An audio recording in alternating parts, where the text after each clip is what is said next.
Hey folks, live from Johnstown, Pennsylvania. It's Saturday night. How you doing? This is Jeff with This Week with JTT. How you doing? How you doing? How you doing?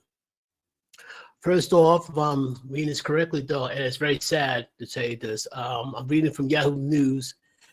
This happened not too long ago, maybe about, just recently. Minneapolis shooting. 8-year-old Fletcher Merkel and 10-year-old Harper Moisky identified as children killed at Catholic school as families speak out. My heartfelt condolences to the families and victims of the senseless killing here. And this is like, wow, it's like, it's brutal, it's violent. Two little children, that's, I'm gonna find out what the heck's going on because I'm just trying to find the full information about this. This is from Yahoo News. In fact, while I'm thinking about, let me get a copy of it, post it so you guys can look at what I'm looking at as well. And boom. Okay. Meanwhile, let me check on my Facebook live feed. Should be up right now, in fact.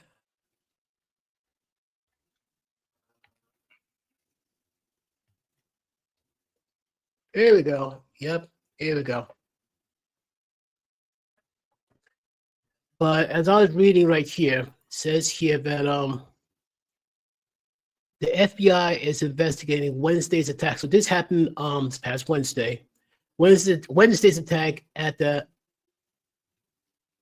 Annunciation Catholic Church in Minneapolis as a hate crime and an act of domestic terrorism, officials said after the shooting, which left two children dead. That bothers me so much. I don't understand why. Why?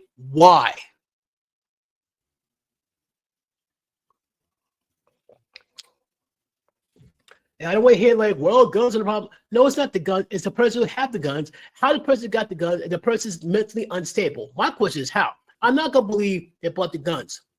But before I get ahead of myself, let me read this and get more information. A shooter identified as 23-year-old Robert Westman opened fire through the window of the church, hitting children and worshipers attending the mass inside. Two children ages 8 and 10 were fatally shot. 15 children ages 6 and 15, 3 parishioners in their 80s were wounded by gunfire. On Thursday, city officials identified another shooting victim, bringing the total number of those injured up to 18.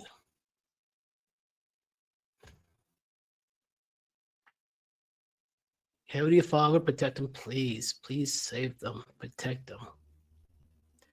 Authorities said the shooter used a rifle, a shotgun, and a pistol to open fire into the pews. Westman, who died a self-inflicted gunshot wound, purchased the weapons used in Wednesday's shooting legally. So whoever sold the weapon should be held liable. There should be some law-abiding citizens should be able to access guns, but if this guy had some type of mental problem, he should not be anywhere near a gun, not even a water gun, for heaven's sakes. That's ridiculous. All you do is making an argument for the anti-gun people so people won't get guns legally. One of the two children killed in the attack was identified as 8-year-old Fletcher Merkel by his father during a press conference outside the church on Thursday afternoon. 10-year-old Harper Moisky was identified by her family as the second victim 3 hours later. The FBI is now investigating the shooting as a hate crime and an act of domestic terrorism targeting Catholics. Police said that Westman created a manifesto with disturbing writings and timed it to appear on Wednesday on YouTube. They later confirmed that Westman had attended the school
Okay, I apologize for the interruption. I must apologize for that.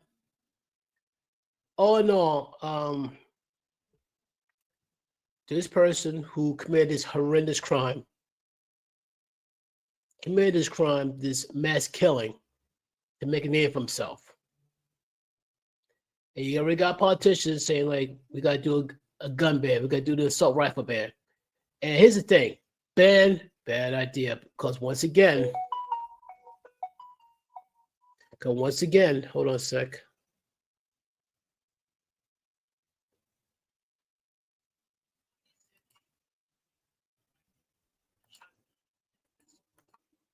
There we go. Because once again, they talk about banning the AR-15, but don't ban it, but you gotta make the screening a lot more stringent. In other words, so the person comes like, look, I want to buy this AR-15, don't just hand it to him. Give him like some type of cognitive test. Put him for a battery test to make sure he's mentally capable enough to own the gun without being a threat to society. Because once again, you make it sound like you take the guns away from one group of people, the other group's going to drop the guns. No. As I said before, let's say you take away all the guns from the United States. What make you think the criminals in Mexico are not going to supply the criminals with guns? Or the criminals of Canada, they're not going to supply the criminals with guns. Have you thought of it that way? Of course not. Because if you're going to ban the guns in the United States of America, you better ban the guns in Mexico and South America. You make sure the guns are banned in Canada. I wish people would get this through your heads. You make it so like once the guns in the United States are gone, no lives are being taken. You forgot one more thing too on top of that. You think the killing will stop? Hate to tell you this, folks. They're going to find a new way to take a human life. Timmy McVeigh, who destroyed in Oklahoma City, used a truck full of fertilizer and ammonium nitrates and whatever stuff to blow up a building, taking out about a dozen or more kids. Think about that. Oh, do I have to go with, I think, Jim Jones, who used poisonous Kool-Aid to kill hundreds of his followers? You don't need a gun to take out human life. You don't have to. You'd be surprised. Hold on a sec. You'd be surprised, how many people will find new ways to take human lives. You'd be so shocked it'd make your head spin. Sad. It's a very sad day in our country for young innocent lives to be taken because somebody want to make a name of themselves. Because this person has a fascination with other mass shooters.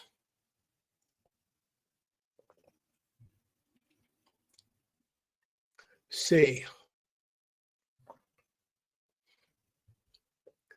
Make sure that, okay, that's good. Then we check the connection. Good. Check us up here quick.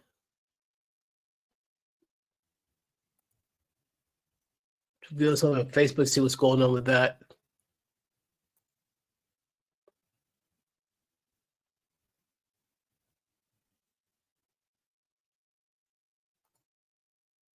Ah! It's back. Oh, it stopped after a while. Never mind. Okay, never mind.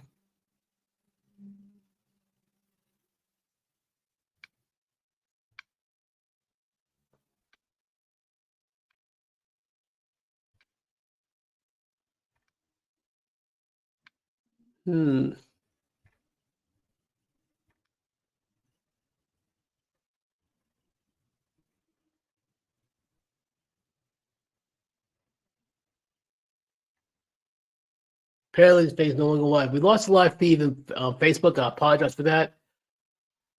Other than that, folks, that is just sad. So, my heartfelt prayers for the families and victims of the mass shooting. That's a bit much. That's much. Unbelievable. Man. It makes it a little offensive what I talk about and see it's minimal and all that. I would try to get through to talk about this best I can. And this is like deeply disturbing and all that about the shootings of innocent children because somebody want to make a name for themselves. That's just crazy. That's just pure lunacy. But unfortunately, this is where we are right now. That people are that evil and that twisted.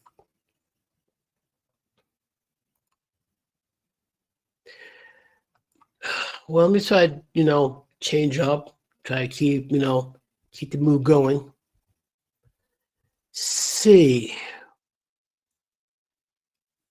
I wonder, hold on, I'm correct.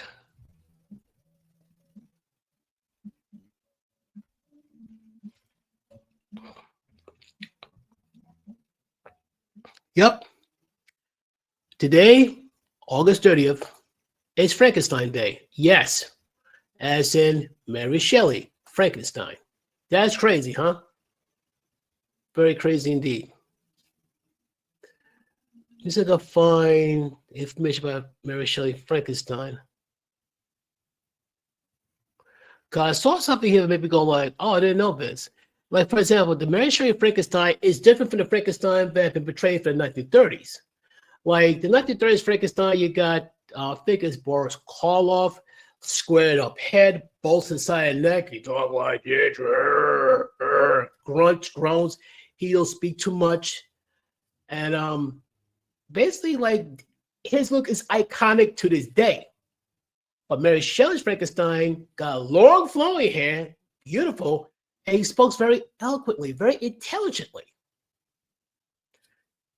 Basically, they tried to change elements of it to make it more dramatic and all that. If I remember correctly, though, the 1930s Frankenstein, he was brought to life after he got stitched together.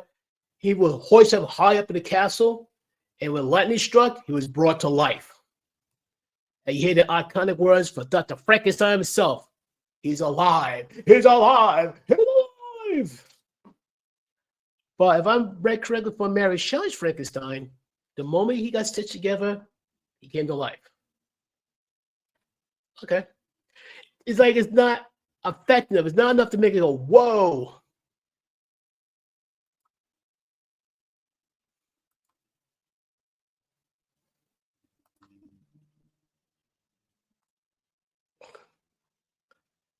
Hold on a sec. Okay. But long story short, though, it made with several iterations of many adaptations, like from the 1930s up to more recent. I think it got more recent Dr. Frankenstein, in fact. Where's this? Yup. It's Guillermo del Toro and Jacob Elordi break down in tears as Frankenstein wows Venice Film Festival for 14 minutes standing ovation. Basically, it's a big deal. It's a bit of a big deal. Which I think is like cool. Let me see if I can find something here, though. Try to find something here that can tell me the difference between the Mary Shelley Frankenstein and the Frankenstein we know in the 20th century. For one thing, because Mary Shelley is a woman, her work will be taken seriously and she will get paid as much. And they say it was a woman doing this because she wasn't getting any serious rights because she's a female, unfortunately.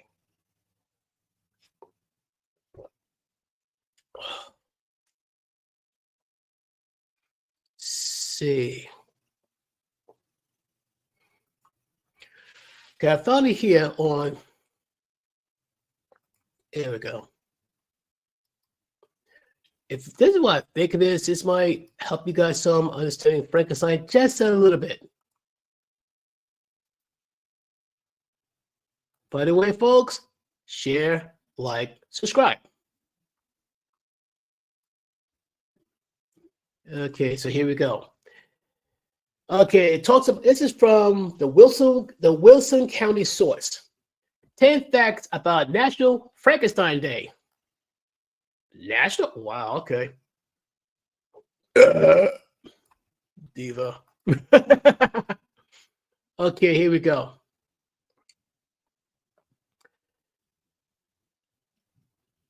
This was says here, to get everyone in the spirit for fall Halloween on its way. National Frankenstein Day will take place on August 30th, which is today. The celebration is the life of Mary. What the? Okay, Mary. Okay, this is Mary Shelley's full name. How about this Mary Shelley? This is her actual full name. Is Mary Wollstonecraft Godwin Shelley. Holy moly!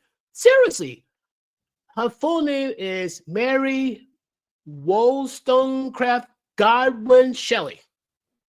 Yeah, try to say that 4 times fast, and no, I'm not going to attempt that. Her famous literary work, Frankenstein, or The Modern Prometheus. I don't care what anyone says. As cool as Frankenstein was, The Modern Prometheus, they missed out. I think she went with The Modern Prometheus. I'm sorry. They should have went with that. They should have tried to go with that. I wanted they went with that.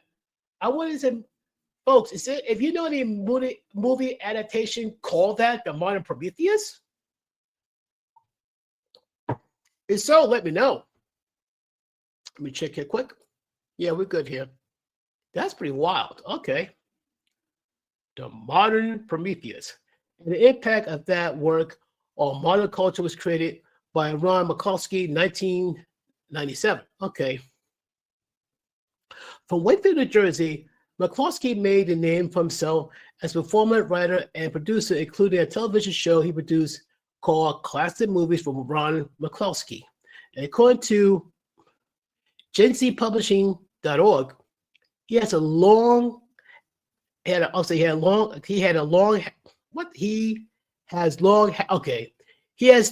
a fascination with Frankenstein, and even gave out the Frankie for many years to someone who made a significant contribution to the promotion of Frankenstein, according to the Halloween Artist Bazaar.com. Okay, that's different.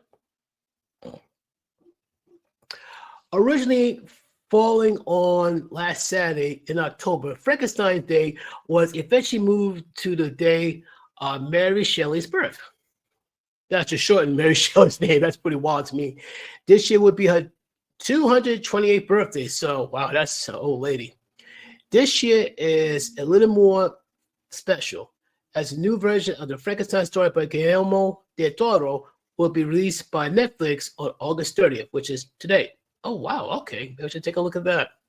Mary Shelley wrote the story as part as a dare to write the most terrifying ghost story by the famous poet Lord Byron in 1816. It was published for the first time in 1818. So this thing is over 200 plus years old. Excuse me. Okay. In honor of National Frankenstein's Day, here's some facts about the book, its author, and its influence in modern culture. Okay. Get ready, folks. This could be very interesting right here. One more time. Good. 1. Mary Shelley was only 19 when she wrote Frankenstein, so that young mind was brilliant. 2. That was cool. She was the daughter of 2 famous forward thinkers, Mary Wollstonecraft, who wrote The Vindication of the Rights of Women, which helped spur the fight for women's voting rights, and political philosopher William Godwin. So she's for women's rights. Cool. 3. Mary's life was filled with loneliness and tragedy, beginning with her mother dying 10 days after her birth. Wow. Okay, that had to be rough.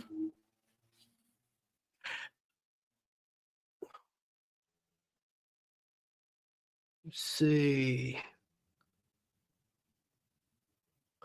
Okay, let me read this again.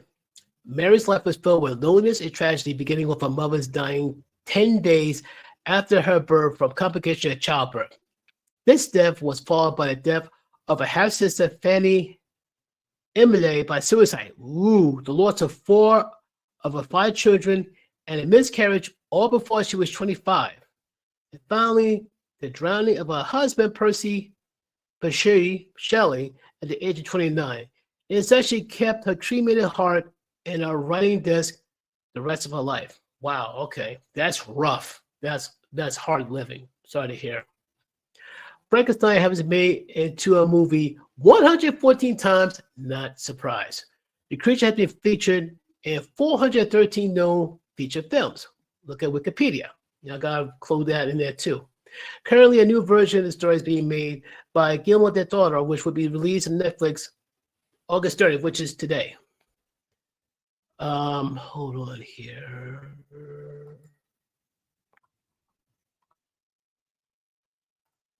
Okay. Number 5. While many think the monster is Frankenstein, the monster is actually called creature, which is true. Dr. Frankenstein is the person who created it. Should be more like Frankenstein's monster, technically. When Mary Shelley was alive, she said she identified most with this character. Oh, wow. Hold on here. Mary Shelley was alive. She said she most identified with this character. This comment is one of the reasons many literary circles believe the deeper meaning of the book is the pain of being a motherless child and the fear of childbirth. Oh, wow. Okay. Number 6, Young Frankenstein. Okay, all your Mel Brooks fans, Young Frankenstein. Keep this in mind. Young Frankenstein, developed by Mel Brooks and Gene Wilder in the 70s, uses the Frankenstein story to parody the classic horror tropes. While the studio fought shooting in its black and white, it was an immediate hit. Well, of course, people swear. I have a friend of mine, his name is Robert Lenzer, swears up and down that is the funniest movie ever. And don't get me wrong, I'm not saying Young Frankenstein is not funny. It is funny. It's just, I'm sorry, in terms of Mel Brooks' movie, I still go by Robin Hood Men in Tights had me dying from start to finish, from the beginning credits to the end credits. If you can have me dying laughing from the beginning of the credits to the end of the credits, you're the GOAT. And that'd be Mel Brooks, rock star.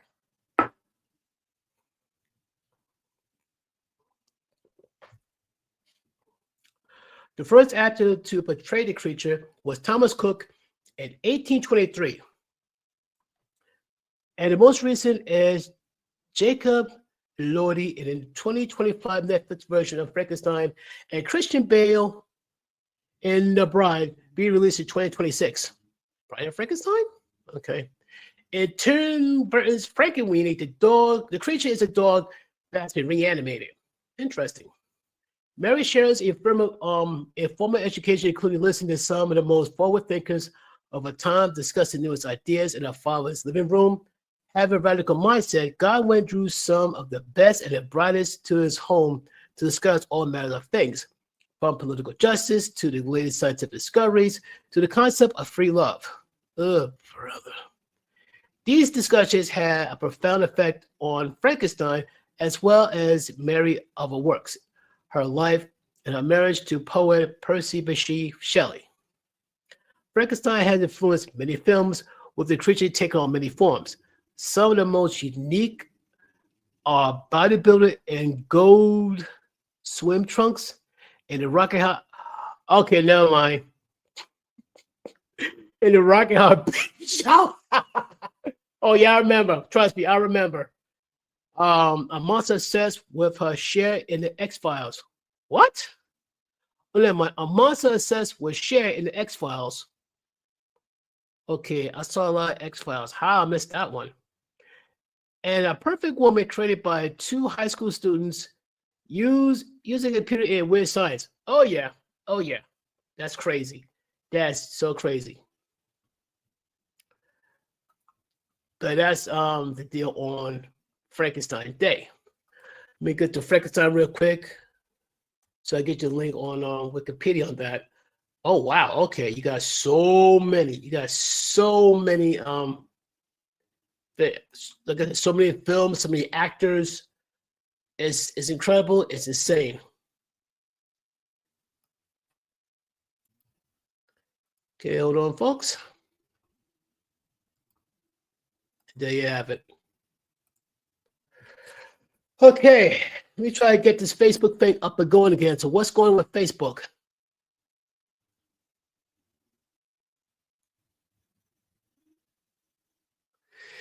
Okay, it says here, this may be an issue on Facebook. Is it Possible the stream was ended or deleted on Facebook.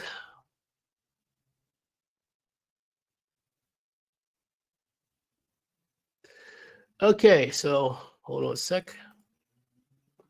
Remove that temporarily. Remove that. Try again.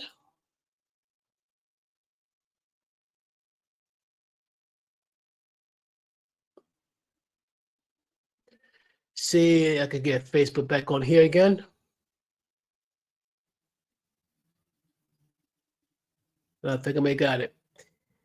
Woo! Okay, cool. Cool. Okay, I got Frankenstein. That's good. Good. Hold on. Okay, but before I finish up here though, there's something I do want to bring up though, which is very important. Hold on a sec here. Aha. Here we go. Look at my phones and I'm like, yes, that's what you look like. This is for you modern women here. I know I mentioned this before. I know she realized it not, but a lot of you modern women, not all of you, yeah, a lot of good modern women, but you got some of you who got this mindset, this entitled sprinkle mindset, saying like, I want this, yada, yada, yada. You basically want, take, and get practically, I'm not gonna say give nothing, but you give not even the bare minimum. My point is, you ladies are pretty much the Dr. Frankenstein of the situation why men are the way they are right now. Now, what do I mean by that? For example, you've been telling men for decades, don't talk to you, don't look at you, don't even approach you. And what else? Oh yeah, unless you are over 6 feet tall, 6-pack of abs, make 6 figures, don't even bother. So in other words, though, you said pretty much that you don't want the average men, you want the top 10 men because you don't want to settle. Oh, you know what I said? You don't want to settle. So in other words, though, when a man settles down and can have a wife and family, it is a good thing. But when a woman settles, it's a very bad thing. All because why? Because some top 10 men, the 1% says like you're 10, or another bunch of women say you're 10. And because you got this mindset, I'm a 10, I'm entitled to the top 2 guys. No, you're not. A majority of women are average. There are women who's like about 5 and 6, even 7. They're beautiful. I see a lot of women who's like about 5, 6. They're beautiful. Now, the reason why I say your women, not all your women are 10s, I tell you why you're not 10s. If you're like a 9 or 10, guess what? Modeling agencies will be hounding you. Hollywood will be hounding you. If it has some type of talent, maybe music, what have you not, these different industries will be coming after, maybe music, what have you not. But you're not perfect. My point is, you're not perfect. What you want from a man is pure perfection. He does not exist. There are women have good, God-fearing men, have 80% of what they want, but makes for a great husband. And you will throw away for 20%. Okay, you gotta go for the guy that has the 20% you want, but he makes for a horrible husband. He's great for a good, buddy to play with, but turns for a long-lasting relationship to have a future with, to grow old with, he's not it. In fact, if he gets bored, find somebody newer, younger, your history, you're gone. And right now, more and more men are getting tired. They're getting fed up. More and more men are dropping out of the dating scene. I said before, I say it again. 2030 is not that far off. I thought it'd be 2040. If for that, I apologize. It's 2040. Morgan Stanley made a prediction. The financial institution Morgan Stanley made a prediction come 2030, around that time, almost half the women's going to be single and childless. And I know some say, oh, I gotta go get a sperm donor, have my eggs frozen. Not every single one of your women can afford this. Ebony Williams, she's doing it. Congratulations. She has the money and the means to do it. Yes, she could do that. And I think she's having a girl. Thank God. To all you women who say you can afford to be a single mom and have money to do it, good. Make sure you give birth to girls. We have enough simps on this planet causing problems. Right now, you got a slight simp population problem, but my thing is this. The simps, beta males, soy boys, they're waking up too. All these males you keep putting in your friend zone, in your orbits, they're waking up and they're leaving their matrix. They're leaving, well, before I call like the Supermax friend zone, some has called it relationship in purgatory. I'm thinking, wow, that's deep. I like that one better. Relationship in purgatory. You know, as though he's good enough to hang out with. He's good enough like to be around. You use this man as like an emotional tampon and say, oh, this guy's treating me bad, but not good enough to be your main man. So like I said, you wonder why you wonder why men are not quick to commit. It's not that they're afraid of commitment. They're definitely afraid of committing to the wrong female when it comes to marriage. Right now, getting married has zero benefit for the men these days, especially in the West. Because, I hate to tell you this, a majority of women initiate the divorce, 70 to 80%. And any of you women has a college degree, it's going to be 90%. Don't take my word for it. Let's go to the courts and ask them like what percentage of divorces and divorce, or who initiate divorce, men and women. They say majority of them going to be women every time. You see, it's a funny thing. A man will endure and sacrifice his freedom and to some extent his mental health for the sake of the marriage, sake of his family, sake of his wife. The wife, however, in some cases has zero problem saying, fine, I'll leave my husband, I'll leave my kids, I'll leave my family. I gotta be happy, nothing else matters. In other words, it's me, my feelings, nothing else matters. No loyalty to family. But I blame social media. I definitely blame feminism. Some of the things I heard some of these hardcore feminists says justify me calling them Nazis.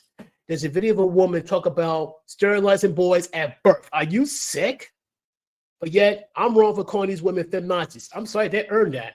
Another one is a woman talk about a man should not be allowed in public without papers. Are you serious? You know what's terrifying? I expect that to happen in California.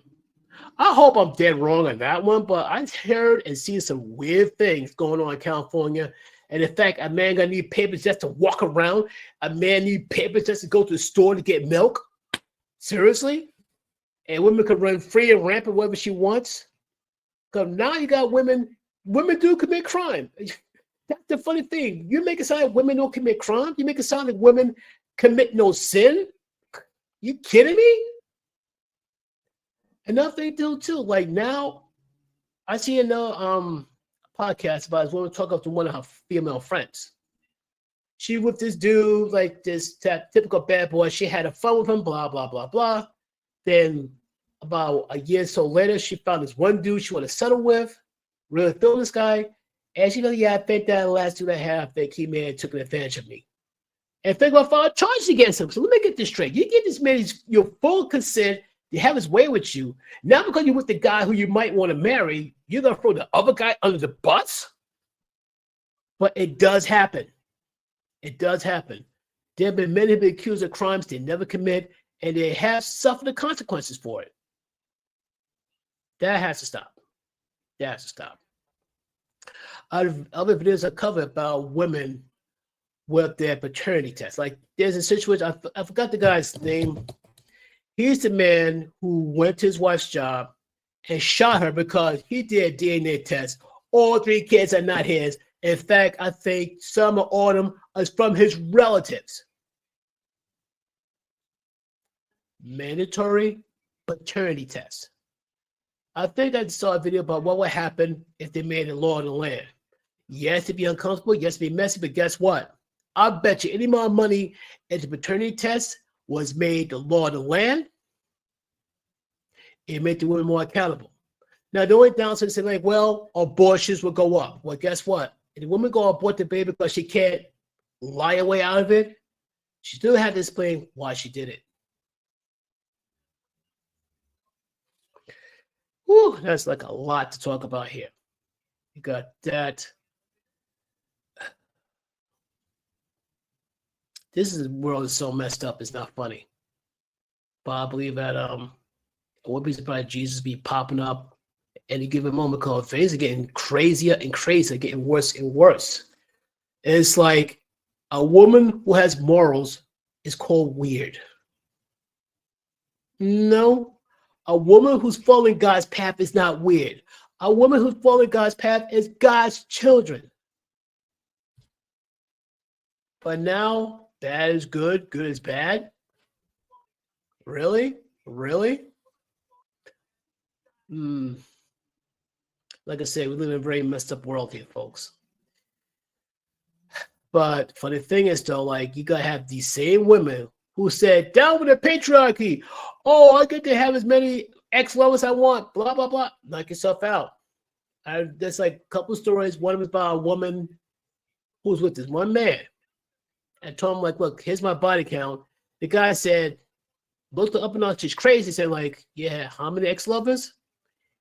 And she said, yeah, I have that many ex-lovers. He's like, nope. Like I said, this is the same man want to bring you around his family, his friends, his co-workers, maybe members of his church. And it's not me condemning women who have like a wild past, but guess what? In the end, the men make the choices. And this thing where men get shamed for having a preference and a choice, gotta stop. Because like if you're gonna shame men for having a preference on a woman who didn't have that many ex-lovers, guess what? Men gonna start bringing back public shaming. But here's the funny thing, though. You complain about men shaming women? No. If anybody shame women, it's you women who shame other women. You talk about men shaming women? No. When it comes to that, you women should be saying, hold my beer. The reason why you shame other women, because most likely not only you know how many bodies she had, you probably knew them personally. But I think I said enough. I think I got enough people ticked off. But folks, I want to thank you for watching this live stream. Thank you very much. Sorry for the technical difficulties I had earlier. My heartfelt condolences to people who are suffering during the mass shooting in Minnesota. It's bad. It's tragic. So say some prayers for these little angels who got taken so early in life, and those who survived a horrible nightmare. Thank you once again, folks. And hopefully I'll see you again soon. Other than that, folks, peace and love. Out.